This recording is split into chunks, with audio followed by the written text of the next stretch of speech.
أعوذ بالله من الشيطان الرجيم. بسم الله الرحمن الرحيم. قل كفى بالله شهيدا بيني وبينكم إنه كان بعباده خبيرا بصيرا.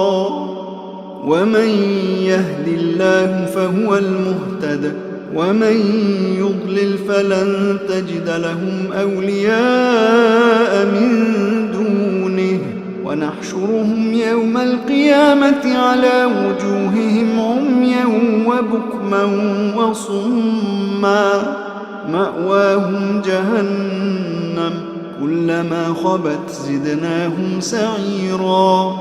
അസ്സലാമു അലൈക്കും വറഹ്മത്തുള്ളാഹി വബറകാതുഹു. ഖുർആൻ പദം 913 ദിവസത്തിലേക്ക് എല്ലാവരെയും ഹാർദമായി സ്വാഗതം ചെയ്യുന്നു. സൂറത്ത് ഇസ്രായിലെ 96, 97 ആയത്തുകളാണ് ഇന്ന് പഠന വിധേയമാക്കുന്നത്. ക്ലാസ് ആരംഭിക്കുന്നതിനായി ആദരണീയനായ ഡോക്ടർ AI വിലായത്തുള്ള സാഹിബിനെ ക്ഷണിക്കുന്നു. അസ്സലാമു അലൈക്കും വറഹ്മത്തുള്ളാഹി വബറകാതുഹു. അഊദു ബില്ലാഹി മിനശ് ശൈത്വാനിർ റജീം. ബിസ്മില്ലാഹിർ റഹ്മാനിർ റഹീം. ഖുൽ കഫാ ബില്ലാഹി ശഹീദൻ ബൈനി വബൈനകും ഇന്നഹു കാന ബിഇബാദിഹി ഖബീറൻ ബസീറാ. ومن يهد الله فهو المهتد ومن يضلل فلن تجد لهم أولياء من دونه ونحشرهم يوم القيامة على وجوههم عميا وبكما وصما ومأواهم جهنم كلما خبت زدناهم سعيرا. صدق الله العلي العظيم. സൂറത്തുൽ ഇസ്രായിലെ 96, 97 ആയത്തുകളാണ് ഞാൻ നിങ്ങളെ കേൾപ്പിച്ചിട്ടുള്ളത്.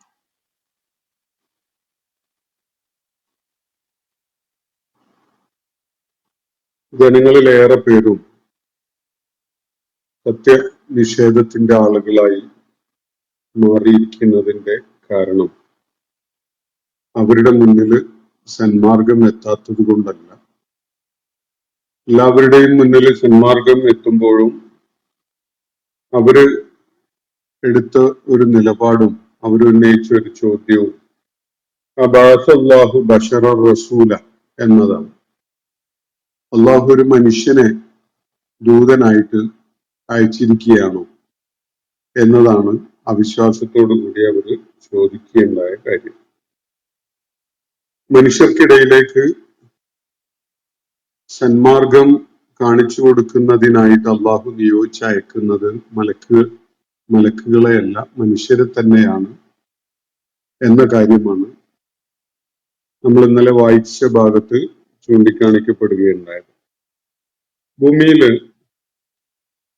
സമാധാന ചിത്തരായിട്ട് അങ്ങനെ സഞ്ചരിച്ചുകൊണ്ടിരിക്കുന്ന മലക്കുകളാണ് അധിവസിച്ചിരുന്നതെങ്കിൽ തീർച്ചയായിട്ടും നാം ഒരു മലക്കിനെ ദൂതനായിട്ട് അയക്കുമായിരുന്നു എന്നാണ് അള്ളാഹു തുറന്നു പറഞ്ഞത്.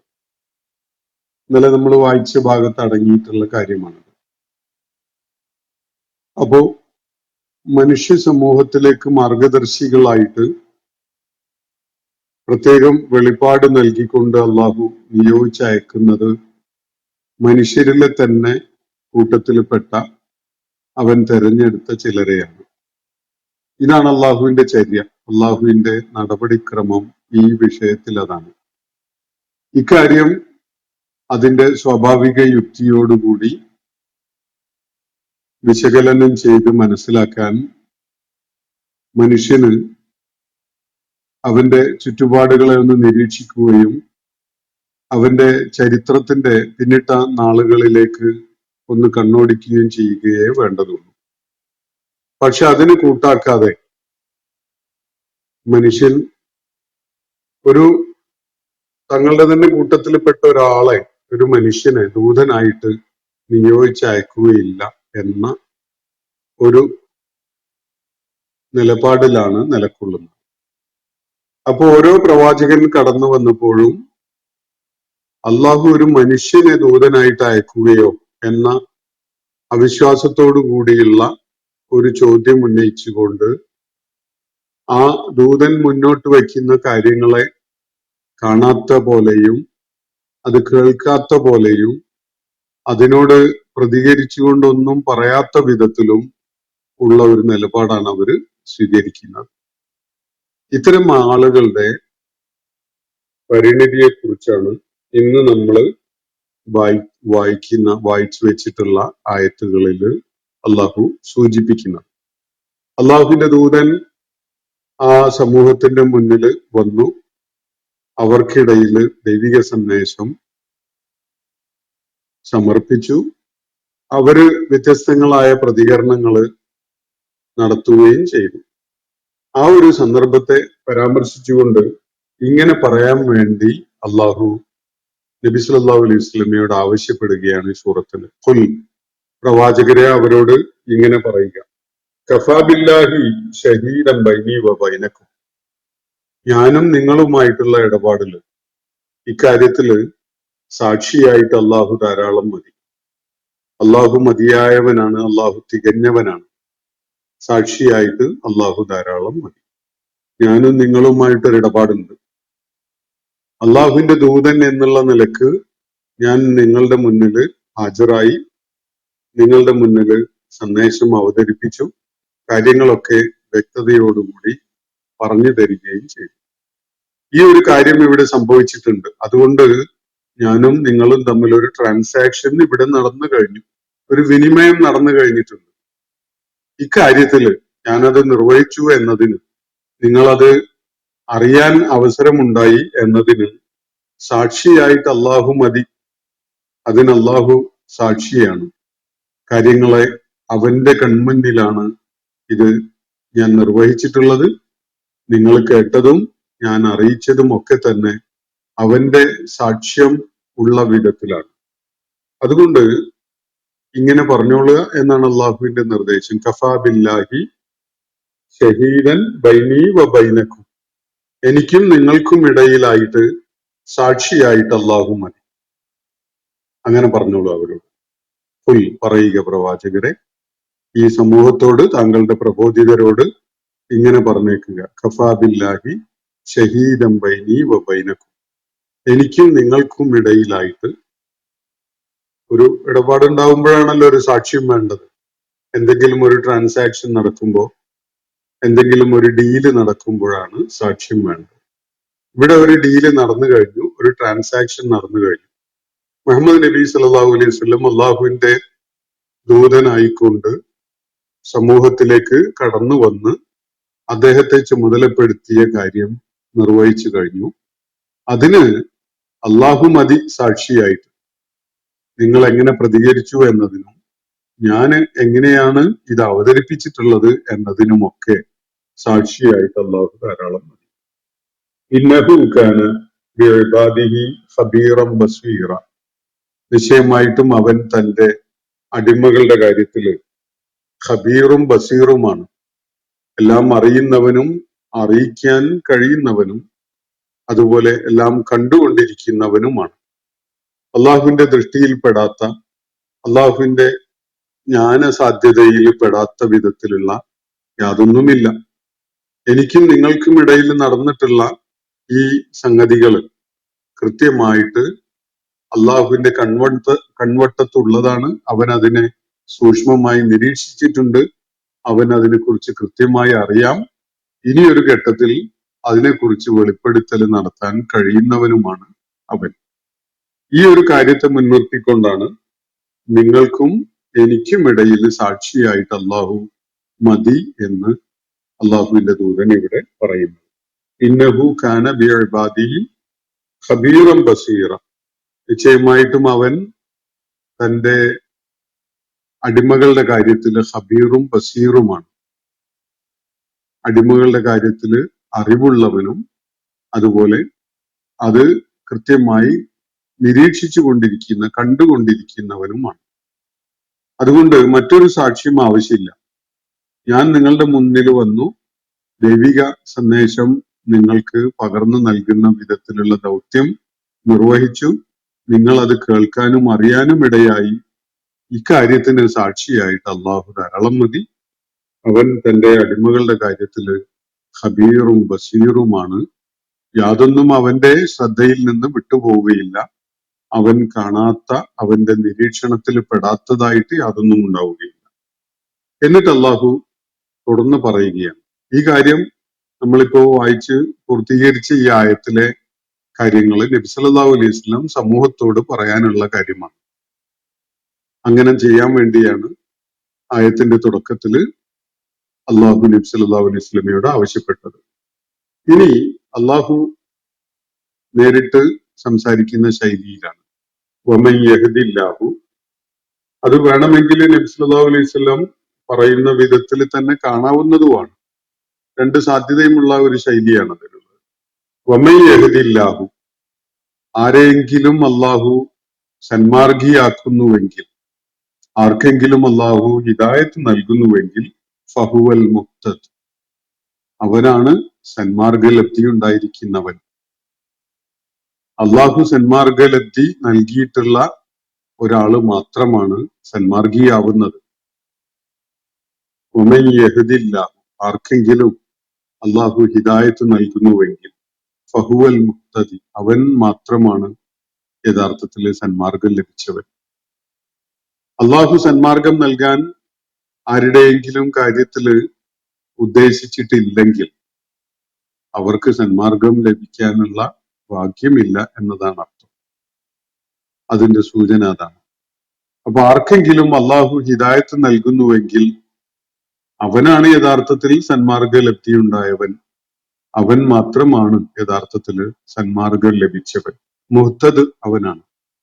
മുഹ്തദ് എന്ന് പറഞ്ഞാൽ സന്മാർഗം നൽകപ്പെട്ടവൻ. അപ്പോ ആരെയെങ്കിലും അള്ളാഹു സന്മാർഗം നൽകി, ആർക്കെങ്കിലും നൽകിയെങ്കിൽ അവനാണ് സന്മാർഗം ലഭിച്ചവൻ. വമൻ യുദ്ലിൽ, ഇനി ആരെയെങ്കിലും അള്ളാഹു ദുർമാർഗിയാക്കുന്നുവെങ്കിൽ, ആരെയെങ്കിലും അള്ളാഹു സന്മാർഗത്തിലേക്ക് വരാനുള്ള അവസരം നൽകാതെ, അല്ലെങ്കിൽ അതിന് മനസ്സ് പാകപ്പെടുത്താതെ ആരെയെങ്കിലും വലാലത്തിലെ വിട്ടുകളയുന്നുവെങ്കിൽ ഫലൻ തജിദലഹും, അവർക്കായിട്ട് നിനക്ക് കണ്ടെത്താൻ പറ്റുകയില്ല ഔലിയാ മിൻ ദൂനി, അള്ളാഹു അല്ലാത്ത ഏതെങ്കിലും രക്ഷകരോ കൂട്ടുകാരോ അല്ലെങ്കിൽ അവരുടെ കാര്യത്തിൽ താല്പര്യം എടുത്തുകൊണ്ട് രംഗത്ത് വരുന്ന ഒരു മേലധികാരിയൊന്നും നിങ്ങൾക്ക് കാണാൻ, പ്രവാചകരെ താങ്കൾക്ക് കണ്ടെത്താൻ പറ്റുകയില്ല. ഇതാണ് അള്ളാഹുവിടെ പറയുന്നത്. സന്മാർഗം അള്ളാഹുവിന്റെ പ്രത്യേകമായ ദാനമാണ്, അല്ലെങ്കിൽ സമ്മാനമായിട്ട് ലഭിക്കുന്ന ഒരു സംഗതിയാണ്. അതിന് അർഹതയുള്ളവർക്കാണ് അത് ലഭിക്കുക. അർഹതയില്ലാത്തവർക്ക്, അതിലേക്ക് സ്വന്തം കാതും കണ്ണും ഹൃദയവും തുറന്നു വെക്കാൻ കൂട്ടാക്കാതിരിക്കുന്ന, സ്വയം സത്യനിഷേധത്തിന്റെ ആളായിക്കൊണ്ട് നിലകൊള്ളുകയും സത്യം ഉൾക്കൊള്ളാനുള്ള ഒരു സന്നദ്ധത പോലും കാണിക്കാതിരിക്കുകയും ചെയ്യുന്ന ഒരു നിലപാട് സ്വീകരിച്ച ആളുകളുടെ കാര്യത്തിൽ അള്ളാഹു അവർക്ക് ലലാലത്തായിരിക്കും നൽകിയിട്ടുണ്ടാവുക. അവർക്ക് ഹിദായത്തിനുള്ള ഭാഗ്യമല്ല. ആർക്കെങ്കിലും അള്ളാഹു ഹിദായത്ത് നൽകുന്നുണ്ടെങ്കിൽ അവനാണ് യഥാർത്ഥത്തിൽ ഹിദായത്ത് ലഭിച്ചവൻ. ആർക്കെങ്കിലും അള്ളാഹു ലലാലത്താണ് നിശ്ചയിച്ചതെങ്കിൽ, ഇത് ഹിദായത്തിനുള്ള യോഗ്യത ഉണ്ടാകുന്നതും ലലാലത്തിനുള്ള അർഹത ഉണ്ടാകുന്നതും ഒക്കെ ഓരോരുത്തരുടെയും നിലപാടനുസരിച്ചാണ് എന്നത് ഖുർആൻ പലയിടത്തായിട്ട് വ്യക്തമാക്കിയിട്ടുണ്ട്. വമൻ യുദ്ലിൽ ഫലൻ തജിദ ലഹും ഔലിയാ മിൻ ദൂനി, ആരെങ്കിലും അള്ളാഹു ലലാലത്തിലേക്ക് അങ്ങ് തള്ളിവിട്ടതാണെങ്കിൽ പ്രവാചകരെ, താങ്കൾ ഒരു വ്യക്തി എന്നുള്ള നിലക്ക് എന്ത് പരിശ്രമം നടത്തിയാൽ പോലും അവരെ രക്ഷപ്പെടുത്താൻ പറ്റിയ ഔലിയാനെ താങ്കൾക്ക് കണ്ടെത്താൻ സാധ്യമല്ല. അള്ളാഹു ഒരാൾക്ക് ഹിദായത്തിന്റെ സൗഭാഗ്യം നിശ്ചയിച്ചിട്ടില്ലെങ്കിൽ അവരെ പിന്നെ രക്ഷപ്പെടുത്തി കളയാം എന്ന വ്യാമോഹം പ്രവാചകന് വേണ്ട, അല്ലെങ്കിൽ ഭൂമിയിൽ ആർക്കെങ്കിലും അത് കഴിയുമെന്ന് സങ്കല്പിക്കുകയും വേണ്ട. അവർക്കൊരു ഔലിയാനെ, അവർക്ക് അവരുടെ കാര്യത്തിൽ ഗുണകാംക്ഷയോടുകൂടി അവരുടെ രക്ഷകരോ അല്ലെങ്കിൽ ആത്മമിത്രങ്ങളോ അവർക്ക് സംരക്ഷണം നൽകുന്ന മാർഗദർശികളോ ഒക്കെ ആയിട്ട് ഒരാളെയും കണ്ടെത്താൻ താങ്കൾക്ക് സാധ്യമല്ല എന്നാണ് അള്ളാഹു ഇവിടെ പറയുന്നത്. ഫലൻ തജിദ ലഹും ഔലിയ, താങ്കൾക്ക് ഒരിക്കലും കണ്ടെത്താൻ സാധ്യമല്ല ഔലിയ മിൻ ദൂനി, അവനെ കൂടാതെ, അള്ളാഹുവിനെ കൂടാതെ മറ്റ് ഔലിയനെ ഇവരുടെ കാര്യത്തിൽ ഹിദായത്ത് നൽകിക്കളയും എന്ന വിധത്തിൽ ഒരാളെയും കാണാൻ സാധ്യമല്ല. അത് എങ്ങാനും സാധ്യതയുണ്ടെങ്കിൽ അള്ളാഹുവിന്റെ മശീഅത്തില് അത് വരികയും അവന് ഹിദായത്ത് നൽകാൻ അള്ളാഹു തീരുമാനിക്കുകയും ചെയ്യണം. അപ്പോഴേ ആ മാറ്റം ഉണ്ടാവുള്ളൂ. അള്ളാഹു അല്ലാത്ത മറ്റാരിടപെട്ടത് കൊണ്ടും ഒരാൾക്ക് അള്ളാഹു ലലാലത്താണ് നൽകിയിട്ടുള്ളതെങ്കിൽ അതിന് മാറ്റം ഉണ്ടായി അയാള് മുഹത്തതായിട്ട് മാറുകയില്ല എന്നാണ് അള്ളാഹുവിടെ ചൂണ്ടിക്കാണിക്കുന്നത്. എന്നിട്ട് പറയുന്നത് വനഹ്ശുറുഹും യൗമൽ ഖിയാമത്തി അലാ വുജൂഹിഹിം. ഇവിടെ വാചകം അള്ളാഹുവിന്റെ തന്നെ ആയി മാറുകയാണ്. നേരിട്ട് ഫസ്റ്റ് പേഴ്സൺ പ്ലൂരൽ ഫോമിലാണ് ഇതുള്ളത്. അതുകൊണ്ട് ഈ ആയത്ത് മുഴുവനായിട്ടും അള്ളാഹുവിന്റെ സംസാര ശൈലിയിലുള്ളതായിട്ട് കാണാൻ മുതിരുന്നതായിരിക്കും കൂടുതൽ സുരക്ഷിതമായ ഒരു സമീപനം. വേണമെങ്കിൽ ഈ ആയത്തിന്റെ പാതി ഭാഗം നബി സല്ലല്ലാഹു അലൈഹി വസല്ലം പറഞ്ഞതായിട്ടും ഈ വനഹ്ശുറുഹും എന്ന് പറയുന്ന മുതല് അള്ളാഹു പറയുന്നതായിട്ടൊക്കെ കാണാം. പക്ഷെ അതിനേക്കാൾ സുരക്ഷിതമായത് ഈ ആയത്ത് മുഴുവനായിട്ടും അള്ളാഹു ആദ്യം തേർഡ് പേഴ്സണിൽ പറയുന്ന വിധത്തിലും തുടർന്ന് ഫസ്റ്റ് പേഴ്സൺ പ്ലൂരലിൽ പറയുന്ന വിധത്തിലുമായിട്ട് കാണുന്നതായിരിക്കും സുരക്ഷിതം. വനഹ്ശുറുഹും യൗമൽ ഖിയാമ, അന്ത്യനാളിൽ, ഉയർത്തെഴുന്നേൽപ്പ് നാളിൽ നാം അവരെ മഹ്ശറിലേക്ക് കൊണ്ടുവരുന്നു. ഒരുമിച്ച് കൂട്ടുന്ന ഇടത്തേക്ക് അവരെ ഒരുമിച്ച് കൂട്ടുന്നു. അലാ വുജൂഹിഹിം, അവരെ മുഖം കുത്തി വീണ അവസ്ഥയില് അവരെ വലിച്ചയച്ചുകൊണ്ട് വരുന്ന വിധത്തിലാണ്. അലാ വുജൂഹിഹിം, അവരെ കൊണ്ടുവരുന്നത് അവരെ മുഖം കുത്തിയ അവസ്ഥയിലാണ്. അവര് ശരിയാവണ്ണം നടക്കുന്ന വിധത്തിലോ അല്ലെങ്കിൽ അങ്ങനെയൊന്നുമല്ല, അവര് മുഖം കുത്തി വീണ വിധത്തില് വലിച്ചയച്ച് അവരെ കൊണ്ടുവരുന്ന ഒരു ചിത്രമാണ് അള്ളാഹുവിടെ സൂചിപ്പിക്കുന്നത്. വനഹ്ശുറുഹും യൗമൽ ഖിയാമ, ഉയർത്തെഴുന്നേൽപ്പ് നാളിൽ എല്ലാവരും തല ഉയർത്തിക്കൊണ്ട് വരാൻ കഴിയുന്ന അവസ്ഥയിലാണെങ്കിൽ ഈ കൂട്ടര് മുഖം നിലത്ത് അമർന്നുപോയ അല്ലെങ്കിൽ നിലത്ത് കുത്തി വീണ അവസ്ഥയിൽ വലിച്ചഴക്കപ്പെടുന്ന വിധത്തിലാണ് ഒരുമിച്ച് കൂട്ടപ്പെടുക. അവരുടെ ആ അവസ്ഥ, ആ സന്ദർഭത്തിലുള്ള അവസ്ഥ റൊമ്യൻ വബുക്മൻ വസുമ്മൻ, 3 ഡിസബിലിറ്റിയോട് കൂടിയാണ് അവർ കടന്നു വരിക. ഒന്ന് കണ്ണു കാണാത്തവരായിക്കൊണ്ട്, രണ്ടാമത്തത് സംസാരിക്കാൻ കഴിയാത്തവരായിക്കൊണ്ട്, മൂന്നാമത്തത് സുമ്മായിക്കൊണ്ട് അഥവാ കേൾവിയില്ലാത്തവനായിക്കൊണ്ട്. 3 ഡിസബിലിറ്റീസ്, കാണാനും സംസാരിക്കാനും അതുപോലെ കേൾക്കാനും പറ്റാത്ത വിധത്തിൽ. കാണാൻ കഴിയാത്തവർക്ക് സംസാരിക്കാൻ പറ്റുന്നുണ്ടെങ്കിൽ വഴി ചോദിച്ച് അറിയാനും അല്ലെങ്കിൽ ഗൈഡ് ചെയ്യപ്പെടാനും ഒക്കെ സാധിക്കും. ഇനി കണ്ണുമില്ല, സംസാര വൈഭവവും ഇല്ല, രണ്ടും നിഷേധിക്കപ്പെട്ട ഒരാളാണെങ്കിലോ, സംസാരിക്കാൻ പറ്റണില്ലെങ്കിലും കാണാൻ പറ്റണില്ലെങ്കിലും കേൾക്കാൻ പറ്റുന്നുണ്ടെങ്കിൽ മറ്റുള്ളവർക്ക് എന്തെങ്കിലുമൊക്കെ ഇടപെട്ട് സഹായിക്കാനൊക്കെ കഴിഞ്ഞെന്ന് വരും. പക്ഷെ ഇവിടെ അതുമില്ല. 3 അടിസ്ഥാനപരമായ ഡിസബിലിറ്റിയോട് കൂടിയാണ് അവര് മഹ്ശറിലേക്ക് ആനയിക്കപ്പെടാൻ പോകുന്നത്. അവര് റമ്യാണ്, അന്ധരാണ്, ബുക്കുമാണ്, സംസാരിക്കാൻ കഴിയാത്തവരാണ്, അതുപോലെ സുമ്മുൻ, കേൾക്കാൻ കഴിയാത്തവരുമാണ്. ആ ഡിസബിലിറ്റീസിന്റെ കാഠിന്യം അതിന്റെ ക്രമത്തിലാണ് ഇവിടെ അള്ളാഹു സൂചിപ്പിച്ചിട്ടുള്ളത്. കാഴ്ചയില്ലാത്തത് ഒരു ഡിസബിലിറ്റിയാണ്, പക്ഷെ അതിനേക്കാൾ കടുപ്പമുള്ള ഡിസബിലിറ്റിയാണ് ഊമയാവുക എന്നത്. അതിനേക്കാളും കടുപ്പമുള്ള പ്രയാസം സൃഷ്ടിക്കുന്ന ഒരു ഡിസബിലിറ്റിയാണ് കേൾവിയില്ല എന്ന് പറയുന്നത്. അപ്പൊ 3 ഡിസബിലിറ്റീസും ഉള്ള വിധത്തിലാണ് അവരെ അള്ളാഹു അന്ത്യനാളിൽ, ഉയർത്തെഴുന്നേൽപ്പ് നാളിൽ വലിച്ചഴച്ച് അവിടെ ഒരുമിച്ച് കൂട്ടുന്നത്. എന്നിട്ടോ മഅ്വാഹും ജഹന്നം, അവരുടെ മടക്കം, അവരുടെ മടക്ക ഗേഹം ജഹന്നമാണ്, നരകമാണ്. നരകത്തിലേക്കാണ് അവർക്ക് തിരികെ എത്താനുള്ളത്.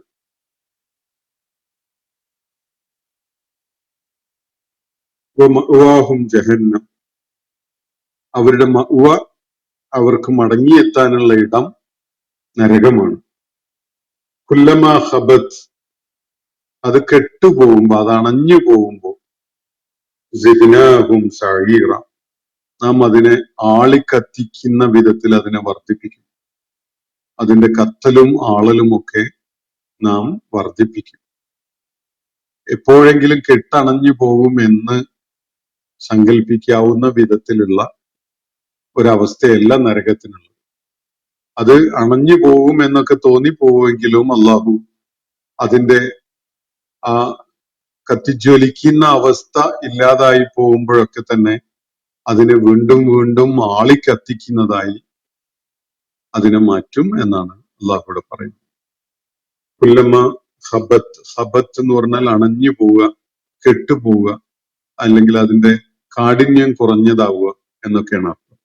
അങ്ങനെ സംഭവിക്കുമ്പോൾ സിദ്നാഹും, നാം അതിനായിട്ട് അവർക്കായിട്ട് വർദ്ധിപ്പിച്ചു കൊടുക്കും. എന്താ വർദ്ധിപ്പിക്കുന്നത്? സഈറ, അതിന്റെ ആളിക്കത്തുന്ന അവസ്ഥയെ, നരകത്തിന്റെ ആളിക്കത്തുന്ന അവസ്ഥയെ നാം അവർക്ക് വേണ്ടിയായിട്ട് അധികരിപ്പിച്ചു കൊടുക്കും. നരകാഗ്നിയെ കാഠിന്യം കൂടിയതാക്കി മാറ്റും. അത് എന്തെങ്കിലും ഒരു കുറവുള്ളതായിട്ട് മാറുന്ന അവസ്ഥയായാൽ നാം അതിനെ കഠിനമായി ആളിക്കത്തുന്ന രൂപത്തിലേക്ക് അതിനെ വീണ്ടും ശക്തിപ്പെടുത്തി കൊണ്ടുവരും. ഈ വിധത്തിലുള്ള നരകത്തിലേക്കാണ് അവർക്ക് ചെന്ന് ചേരാനും ഉള്ളത് എന്നാണ് ഖുർആൻ ഇവിടെ നിഷേധികളെ കുറിച്ച് പറയുന്നത്. സന്മാർഗം ലഭിക്കാൻ അവസരം കിട്ടാതെ പോയ, മുഹ്തദുകളാകാനുള്ള ഭാഗ്യം ലഭിക്കാതെ പോയ ആളുകളുടെ കാര്യത്തിലുള്ള അള്ളാഹുവിന്റെ തീർപ്പ് ഇതാണ്. അങ്ങനെയുള്ള ആളുകളെ ഉയർത്തെഴുന്നേൽപ്പ് നാളിൽ നാം അന്ധരും ബധിരരും മൂകരുമായിട്ട് ഒരുമിച്ച് കൂട്ടും. അന്ധരും മൂകരും ബധിരരുമായിട്ട് ഒരുമിച്ച് കൂട്ടും. അങ്ങനെയാണ് ഖുർആനിലെ ഈ വിവരണത്തിന്റെ ക്രമം. എന്തിനു വേണ്ടിയാണ്? അവരെ നരകത്തിലേക്കാണ് അള്ളാഹു നയിക്കുന്നത്. മഅ്വാഹും ജഹന്നം, അവരുടെ മടക്ക ഗേഹം നരകമാണ്. ആ നരകം ആളിക്കത്തിക്കൊണ്ടേയിരിക്കും. എപ്പോഴെങ്കിലും അതിന് വല്ല കുറവും വന്നു കഴിഞ്ഞു എന്ന് തോന്നുന്ന ഘട്ടത്തിൽ, അണഞ്ഞു പോകുന്നു, തീ കെട്ടുപോകുന്നു എന്നൊക്കെ തോന്നുന്ന ഘട്ടത്തിൽ അതിനെ അവൻ കൂടുതൽ വർദ്ധിച്ച വിധത്തിൽ ആളിക്കത്തുന്നതാക്കി മാറ്റും. അപ്പൊ 3 ഡിസബിലിറ്റീസോടുകൂടിയാണ് അവര് അന്ത്യനാളിൽ ഉയർത്തെഴുന്നേൽപ്പിക്കപ്പെടുന്നത്. അന്ധതയും അതുപോലെ മൂകതയും ബധിരതയും ഒക്കെയാണ് ഒരാൾക്ക് ആ ഘട്ടത്തിൽ ഉണ്ടാവുന്ന അവസ്ഥ. മുഹ്തദല്ലാതെ അന്ത്യനാളിൽ ഉയർത്തെഴുന്നേൽപ്പിക്കപ്പെടുന്ന ഒരാളുടെ അവസ്ഥ അതാണ്. എന്തുകൊണ്ടായിരിക്കും അവര് അന്ധരും അതുപോലെ ഊമയും ബധിരനും ഒക്കെ ആവുന്നത് എന്നത് നമുക്ക് ആലോചിക്കാവുന്നതാണ്. സത്യം അവരുടെ മുന്നിൽ ഒരു കാറ്റലിസ്റ്റ് ആയിട്ട് വന്നതാണ്. അള്ളാഹുവിന്റെ ദൂതൻ അവർക്ക് മാർഗദർശനവുമായിട്ട് അവരുടെ മുന്നിൽ എത്തിയതാണ്. അള്ളാഹുവിന്റെ ദൂതൻ ഇവിടെ നമുക്കിടയിൽ അവശേഷിപ്പിച്ചു പോയിട്ടുള്ള ദൈവിക സന്ദേശവും തുടർന്നുള്ള തലമുറകളുടെ മുന്നിൽ നിരന്തരം എത്തിക്കൊണ്ടിരിക്കുന്നു. ഒന്ന് ആലോചിച്ചാൽ മതി, എന്തുകൊണ്ടായിരിക്കും ഏറ്റവുമേറെ വിവാദങ്ങളും ചർച്ചയും തർക്കവും ആക്ഷേപങ്ങളും ഒക്കെ ഇസ്ലാമിക സന്ദേശം ഏറ്റുവാങ്ങുന്നത് ഈ കാലഘട്ടത്തിൽ? ഒരാള് പോലും അള്ളാഹുവിന്റെ ഈ ദൈവിക സന്ദേശം അറിയാത്തവരായി ഉണ്ടാവരുത് എന്ന അള്ളാഹുവിന്റെ തീരുമാനം ഉണ്ടായിരിക്കണം. അതുകൊണ്ടാണ് എന്നും വിവാദത്തിന്റെ അതുപോലെ സംഘർഷഭരിതമായ വിധത്തിലുള്ള പല ചർച്ചകളുടെയും തർക്കങ്ങളുടെയും ആക്ഷേപങ്ങളുടെയും ഒക്കെ ഒരു വിഷയമായിട്ട് എന്നും ലൈവായിട്ട് ഇസ്ലാം നിലനിൽക്കുന്നത്. ഒരാളും ഇതിനെക്കുറിച്ച് അറിയാതെ പോകരുത്. ഇങ്ങനെ ഒരു സംഗതി ഉള്ളതായിട്ട് അറിയാത്തവരായി ഒരാളും ഉണ്ടാവരുത് എന്ന വിധത്തില് കാര്യങ്ങള് നമ്മൾ താല്പര്യമെടുത്തുകൊണ്ട് പ്രയത്നിച്ചാലും ഇല്ലെങ്കിലും അതിവിടെ നിരന്തരം നടന്നുകൊണ്ടിരിക്കുകയാണ്. ഇസ്ലാമിനെ കുറിച്ച് ഞങ്ങൾ കേട്ടില്ല, ഏകനായ പ്രപഞ്ച സൃഷ്ടാവായ മനുഷ്യന്റെ റബ്ബായ അള്ളാഹുവിന് മാത്രമേ വഴിപ്പെടാവൂ എന്ന ദൈവിക ദർശനം ഞങ്ങൾ അറിഞ്ഞിട്ടില്ല എന്ന് ഒരാളും പറയേണ്ടി വരാത്ത വിധത്തില് ഇവിടെ കാര്യങ്ങൾ എല്ലാവരുടെയും ശ്രദ്ധയിലേക്ക് എത്തുന്ന ഒരു പ്രക്രിയ നടന്നുകൊണ്ടേയിരിക്കുന്നു. അത് നിരന്തരമായിട്ട് നടക്കുന്നുണ്ട്. അതിന് അള്ളാഹുവിന്റെ പല നടപടികളും ഇവിടെ സംജാതമാവുന്നത് നമ്മൾ കാണുന്നുണ്ട്. നമ്മൾ ഒരു പക്ഷേ ആ മാർഗത്തില് ഇറങ്ങിത്തിരിക്കുന്ന ആളുകൾ എന്നുള്ള നിലക്ക് അതിന് വലിയ വില കൊടുക്കേണ്ടി വരുന്നുണ്ടാകും. പക്ഷേ അള്ളാഹു അവന്റെ ദൗത്യം ഈ വിധത്തിൽ, ഒരു വിധത്തിൽ അല്ലെങ്കിൽ മറ്റൊരു വിധത്തിൽ ഇവിടെ നിർവഹിക്കുന്നുണ്ട് എന്നത് നമുക്ക് കാണാൻ സാധിക്കും. ഈ ആളുകൾ എന്തുകൊണ്ടാണ് അന്ധരും അതുപോലെ സംസാര വൈഭവമില്ലാത്ത ഊമകളും ബധിരന്മാരുമായിട്ട് ഹാജരാക്കപ്പെടുന്നത് അന്ത്യനാളിൽ? അതും മുഖം കുത്തി വീണ വിധത്തിൽ വലിച്ചിഴക്കപ്പെടുന്ന ഇത് എന്തുകൊണ്ടാണ് എന്നതാണ് ഇവിടെ നമ്മളെ ചിന്തിപ്പിക്കേണ്ട ഒരു വിഷയം.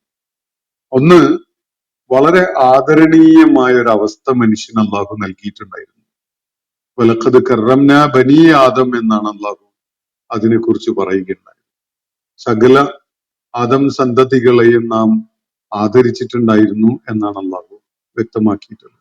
ഭൂമുഖത്ത് വളരെ ആദരണീയമായ, തല ഉയർത്തി നിൽക്കാൻ കഴിയുന്ന ഒരു ശരീരഘടനയും നല്ല, എന്തുകൊണ്ടും മറ്റുള്ള എല്ലാ ജീവജാലങ്ങളെക്കാളും ഉയർന്നു നിൽക്കാൻ കഴിയുന്ന വിധത്തിലുള്ള ശാരീരിക ഘടനയും മാനസിക നിലവാരവും ബുദ്ധി വൈഭവവും സാംസ്കാരികമായ പ്രത്യേകതകളും ഒക്കെ ഉള്ള വിധത്തിലാണ് മനുഷ്യന് അള്ളാഹു ഭൂമിയിൽ അവസരം നൽകിയിട്ടുണ്ടായിരുന്നത്. അള്ളാഹു മനുഷ്യനെ ആദരിച്ചു എന്ന് പറയുന്നതിന്റെ തന്നെ ഒരു റിഫ്ലക്ഷൻ ആയിട്ട് അവന്റെ ഭാഷ, അവന്റെ സംസ്കാരം, അവന്റെ പെരുമാറ്റ മര്യാദകള്, അവന്റെ ഇന്റർപേഴ്സണൽ റിലേഷൻഷിപ്പുകൾ, ഇതൊക്കെ ഭൂമുഖത്ത് നമുക്ക് കാണാൻ കഴിയും. അവന്റെ വസ്ത്രധാരണ സാധ്യത, അതുപോലെ ജീവിത സാഹചര്യങ്ങള്, അവൻ കഴിക്കുന്ന ഭക്ഷണം, അവന്റെ താമസിക്കുന്ന ഇടങ്ങള്, ഇതൊക്കെ തന്നെ മനുഷ്യനെ അള്ളാഹു ഏറെ ആദരിച്ചതിന്റെ ലക്ഷണങ്ങളായിട്ട് നമുക്ക് അനുഭവപ്പെടും. എന്നാൽ അള്ളാഹു നൽകിയ കാഴ്ചയും കേൾവിയും സംസാര വൈഭവവും എത്ര കണ്ട് അവര് പ്രയോജനപ്പെടുത്തി എന്നതാണ് ചോദ്യം. നിരീക്ഷിക്കാനും ചോദിച്ചറിയാനും കേട്ട് മനസ്സിലാക്കാനും ഒക്കെ മനുഷ്യനുണ്ടായിരുന്ന സാധ്യത യാതൊരു നിലക്കും വിനിയോഗിക്കാതെ ലലാലത്തിൽ തന്നെ കടിച്ചു തൂങ്ങിക്കിടന്ന ആളുകളാണ് ഈ വിധത്തിൽ അള്ളാഹുവിന്റെ മുന്നിൽ ഹാജരാക്കപ്പെടുന്നത്. കാഴ്ചയില്ലാത്തവരും സംസാരിക്കാൻ കഴിയാത്തവരും കേൾവിയില്ലാത്തവരുമായിട്ട്. വളരെ വ്യക്തമാണല്ലോ എന്തുകൊണ്ടാണ് അവര് കാഴ്ചയില്ലാത്തവരും സംസാരിക്കാൻ കഴിയാത്തവരും കേൾവിയില്ലാത്തവരുമായിട്ട് ഹാജരാക്കപ്പെടുന്നത് എന്നതിന്റെ കാരണം. ഭൂമുഖത്ത് അവർക്ക് നൽകപ്പെട്ട ഈ കഴിവുകള് അവര് പ്രയോജനപ്പെടുത്തിയിട്ടില്ല. സ്വന്തം സൃഷ്ടാവിനെ കണ്ടെത്താനും സ്വന്തം ജീവിത ഭാഗതയും എന്തെന്ന് മനസ്സിലാക്കാനും ഉപകരിക്കുന്ന വിധത്തില് അവന്റെ കാഴ്ചയെയും സംസാര വൈഭവത്തെയും കേൾവിയെയും അവൻ പ്രയോജനപ്പെടുത്തിയിട്ടില്ല എന്നതിനാലാണ് അന്ത്യനാളിൽ അന്ധരും അതുപോലെ മൂകന്മാരും ബധിരന്മാരുമായിട്ട് അള്ളാഹു അവരെ ഒരുമിച്ച് കൂട്ടുന്നത് എന്നത് വളരെ വ്യക്തമാണ്. ഇവർക്ക് എന്തിന് കാഴ്ച? ഇവർക്കെന്തിന് സംസാര വൈഭവം, ഇവർക്കെന്തിന് കേൾവി, കണ്ണുണ്ടായിട്ട് നിരീക്ഷിക്കാൻ ഒരുങ്ങാത്തവരാണ് അവര്. സംസാരിക്കാനും ചോദിച്ചറിയാനും ഒക്കെയുള്ള കഴിവുണ്ടായിട്ട് ഒരാളോടും സത്യം ചോദിച്ചറിയാൻ അവര് മെനക്കെട്ടിട്ടില്ല. എന്തെങ്കിലുമൊക്കെ കേട്ടത് പ്രയോജനപ്പെടുത്താൻ അതും അവര് മുതിർന്നിട്ടില്ല. അങ്ങനെയുള്ളവര് കാഴ്ചയും സംസാര വൈഭവവും കേൾവിയും ഒന്നും അർഹിക്കുന്നില്ല എന്ന വിധത്തില് നേരത്തെ അള്ളാഹു മനുഷ്യർക്ക് നൽകിയിരുന്ന ആ ആദരണീയമായ അവസ്ഥയും അർഹിക്കുന്നില്ല എന്ന വിധത്തില് മുഖം കുത്തി വീണ ഒരു രീതിയിലാണ് അന്ത്യനാളിൽ ഉയർത്തെഴുന്നേൽപ്പിക്കപ്പെടുക എന്നാണ് അള്ളാഹുവിടെ സൂചിപ്പിക്കുന്നത്. വളരെ ഞെട്ടലുളവാക്കുന്ന ഭീതിജനകമായ ഒരു ചിത്രമാണിത്. അള്ളാഹു ഒരു മനുഷ്യന് നൽകിയിട്ടുള്ള ആദരണീയത, അള്ളാഹു ആദരിച്ചതല്ലാത്ത ഒരു മനുഷ്യനും ആദരവ് ലഭിക്കില്ല എന്നുള്ളത് ഉറപ്പാണ്. അള്ളാഹു ഒരു മനുഷ്യന് നൽകിയിട്ടുള്ള ആദരണീയതയെ പിൻവലിച്ചു കഴിഞ്ഞാൽ അവന്റെ അവസ്ഥ എന്തായിരിക്കും എന്നതിന്റെ ഒരു ചിത്രം വരച്ചു വെച്ച പോലെയാണ്. മുഖം കുത്തി വീണ ഒരുത്തൻ വലിച്ചിഴക്കപ്പെടുക കൂടി ചെയ്യുന്നു എന്നുള്ള ഒന്ന് ആലോചിച്ചു. മറ്റൊന്ന്, 3 വിശിഷ്ടമായ കഴിവുകൾ അള്ളാഹു മനുഷ്യന് നൽകിയിട്ടുണ്ടായിരുന്നതാണ്. അലം നജ്അൽ ലഹു ഐനൈൻ വലിസാനം വശഫതൈൻ വഹദൈനാഹു നജ്ദൈൻ എന്നാണ് അള്ളാഹു മറ്റൊരിടത്ത് പറയുന്നത്.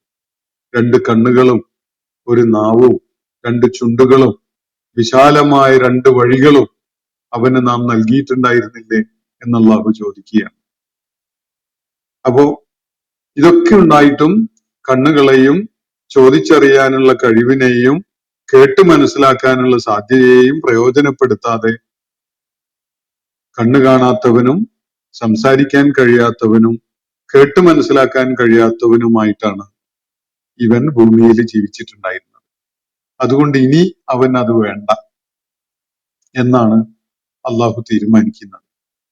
ഉയർത്തെഴുന്നേൽപ്പിക്കപ്പെടുമ്പോ ഈ 3 സാധ്യതകളും നിഷേധിക്കപ്പെട്ടവനായി, തടയപ്പെട്ടവനായി കൊണ്ടാണ്, ആദരവ് പൂർണ്ണമായി നഷ്ടപ്പെട്ടു പോയ, ആദരണീയത ഇല്ലാത്തവനായിക്കൊണ്ട് മുഖം കുത്തി വീണ ഒരാൾ വലിച്ചിഴക്കപ്പെടുന്ന വിധത്തിലാണ് അള്ളാഹുവിന്റെ മുന്നിൽ ഉയർത്തെഴുന്നേൽപ്പ് നാളിൽ ഇവര് ഹാജരാക്കപ്പെടാൻ പോകുന്നത് എന്നാണ് അള്ളാഹുവിടെ വ്യക്തമാക്കുന്നത്. മനുഷ്യന്റെ മേല് വലിയ ഉത്തരവാദിത്തമാണ് സ്വന്തം ഭാഗധേയം തിരിച്ചറിയലും സ്വന്തം റബ്ബിനെ മനസ്സിലാക്കലും സ്വന്തം ജീവിത ദൗത്യം എന്തെന്ന് അന്വേഷിച്ച് കണ്ടെത്തലും ഒക്കെ. അത് നിർവഹിക്കാൻ വേണ്ട കഴിവുകളും സിദ്ധികളും ഒക്കെ അള്ളാഹു മനുഷ്യന് നൽകിയിട്ടുണ്ട്. അത് പ്രയോജനപ്പെടുത്തിക്കൊണ്ട് ആ ലക്ഷ്യം പ്രാപിക്കാൻ ഒരാൾ മുതിരുന്നില്ലെങ്കിൽ അയാൾക്ക് അള്ളാഹു നിശ്ചയിച്ചത് നരകമാണ്. നരകത്തിലേക്ക് അയാൾ വലിച്ചിഴക്കപ്പെടാൻ പോകുന്നത് ഇങ്ങനെയൊക്കെയാണ്. ആ നരകത്തിന്റെ ആളിക്കത്തലിന് വല്ല അണഞ്ഞു പോകുന്ന സാധ്യതയും ഉണ്ടാകുന്ന ഘട്ടത്തിലൊക്കെ തന്നെ അള്ളാഹു അതിനെ നിരന്തരമായി വർദ്ധിപ്പിച്ചുകൊണ്ടേയിരിക്കുകയും ചെയ്യും എന്നാണ് ഇവിടെ പറഞ്ഞു വെച്ചിട്ടുള്ളത്. ഞാൻ അവസാനിപ്പിക്കുകയാണ് ഇന്നത്തെ സെഷൻ. സൂറത്തുൽ ഇസ്രായിലെ 96, 97 ആയത്തുകളാണ് നമ്മൾ ഇന്ന് പഠന വിധേയമാക്കിയിട്ടുള്ളത്. അള്ളാഹു നമ്മെ എല്ലാവരെയും അനുഗ്രഹിക്കുമാറാവട്ടെ. വാഖിർ ദഅവാന അനിൽ ഹംദുലില്ലാഹി റബ്ബിൽ ആലമീൻ. അസ്സലാമു അലൈക്കും വറഹ്മത്തുള്ളാഹി വബറകാതുഹു. ഇന്നത്തെ ഖുർആൻ പദം ഇവിടെ സമാപിക്കുന്നു. ഖുർആൻ പഠനത്തിൽ പങ്കെടുത്ത എല്ലാവർക്കും അല്ലാഹു അർഹമായ പ്രതിഫലം നൽകി അനുഗ്രഹിക്കട്ടെ. വആഖിറു ദഅവാനാ അനിൽ ഹംദുലില്ലാഹി റബ്ബിൽ ആലമീൻ. അസ്സലാമു അലൈക്കും വറഹ്മത്തുള്ളാഹി വബറകാതുഹു.